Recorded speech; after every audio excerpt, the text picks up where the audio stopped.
It's that time again. Welcome to the power rankings. This time we're gonna do Pacific and EMEA. Tomorrow we'll do Americas and China. Let's go for it. Okay, so I have got the help of my chat here. They're gonna spam hi YouTube just there. So we're gonna start with Pacific. This is the last Pacific power ranking that I did, which you might notice at the top of the list is DRX, which is probably not correct. Of course, we have quite a few roster changes and stuff to go through as well, so we will be taking that into account. But yeah, let's dive into what the new list will be. Let's start from the bottom, I think. We know who number one is going to be, but let's just start from the bottom. Anyway, who should be bottom of this list? Obviously, there's some candidates in here. For those of you wondering, we've just watched Global lose, including a 13-0. I think that these four are probably my bottom four. I think that's probably pretty fair. In terms of who's going to finish bottom, we do have some changes for at least Bleed out of these teams, of course, bringing back in Crazy Guy. And you know what? I'm on a bit of a Bleed hype train. I'm going to say that DFM are going to be my last place team. I'm going to put DFM last. I think I'm then going to put Bleed 10th. I don't think I'm going to go too crazy. I'll still put Bleed down there. And then between Global and Zeta, I mean, we just watched Zeta lose. They did win a map against DRX, but the other two were absolute stomps. Global or Zeta? 9th should be Global. A lot of you saying Global. Global on top. I agree. I'm going to go Zeta, then Global. Let's go for it. Let's go. Those are my bottom four. I think there's kind of a bit of a tier gap here. Global have changed their IGL to Benkai, but I do think there's a bit of a tier gap between these bottom four.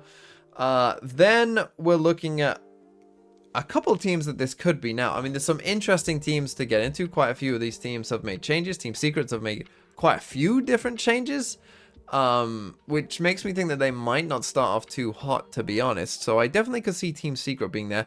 T1, of course, have brought in Stacks, but are doing a 6-man roster, so it's like, how's that going to work out? RRQ, of course, brought in Monyet, who is pretty good, so, you know, I kind of like that move. Who am I going to put next? I think I'm going to go Team Secret next, just because maybe I'm a little unsure of exactly how the changes will work out. Yeah, I'm going to put them 7th, and then it is quite difficult. Probably these four, I mean, have to be the next four in some order here. RRQ, T1, Talon, and DRX. Oh, man. And DRX, of course, have made changes as well.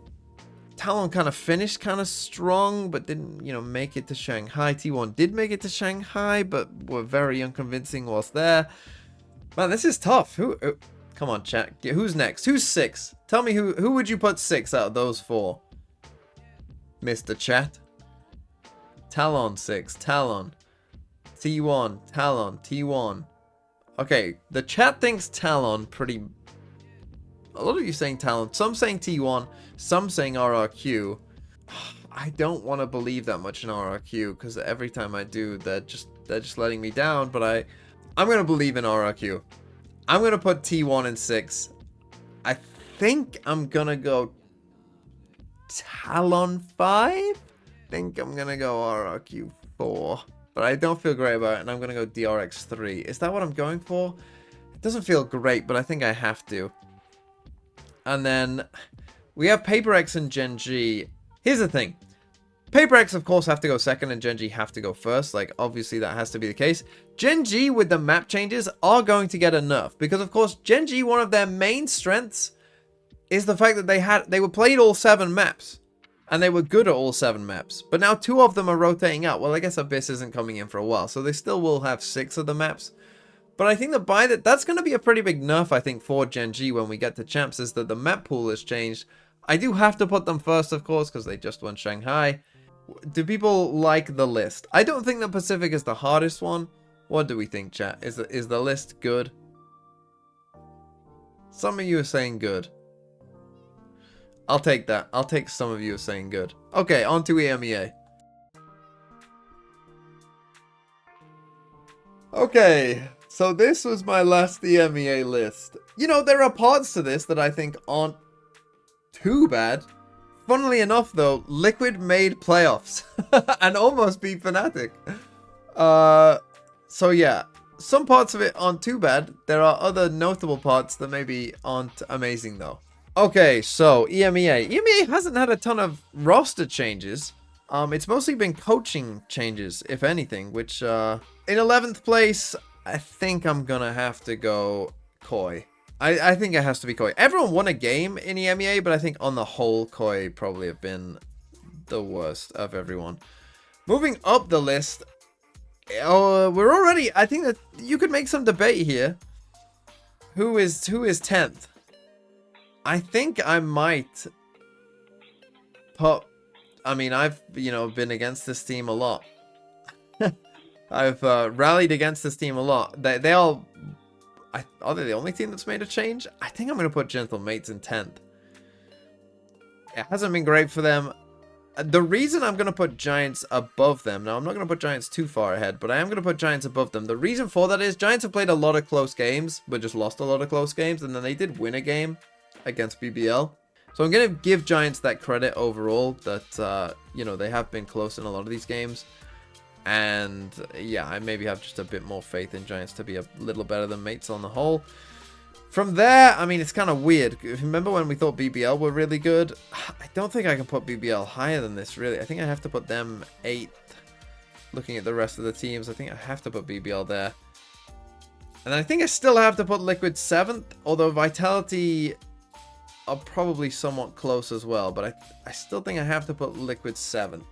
This is where it gets kind of difficult, because there's a bunch of teams that, like, I think are somewhat frauds in EMEA. I think maybe other than Heretics, everyone are frauds. I think I have to put Vitality next, though. I almost don't want to put Vitality this high anyway. Again, they have made, obviously, coaching change and whatnot. Liquid at 7 is crazy. Where would you put Liquid? You think people think Liquid are better than Vitality? Really? Wow, quite a few of you saying yes. You think Team Liquid are better than Vitality? You know what? Fine. I'll go with the chat. I'll go Team Liquid over Vitality. Why not? Then I think I have to go Carmine Core in 5th. Oh, man. How would you rank these last 4 teams? Heretics are probably going to be first. We know that. But then, what's the order on Fnatic, Foot, and Na'Vi? KC over Na'Vi? No, you're trolling. Na'Vi 4? I actually don't know, because obviously Na'Vi lost in the single elim to Team Heretics. Because otherwise I think that they might have beaten Fnatic. Man, this is tough. I actually don't know. I actually don't know. I'm going to put Heretics 1. I know that. Heretics are going to go 1. But these 3 are very, very tough here for 2nd, 3rd, 4th. Man, that is tough. I'm going to say, I mean, Foot beat Fnatic. They literally just beat them. I have to put Foot over Fnatic. They literally just beat them. I'm going to do this. I'm going to do that. Do I go bold and put Na'Vi above Foot? That would be very bold. They did get rid of Doombro, so yeah. No, for getting rid of Doombros, you're staying 3rd, Na'Vi. Okay, that's my EMEA list. The Team Liquid stocks in the chat are way too high, but we'll stick them there for now. Anyway, that's the list.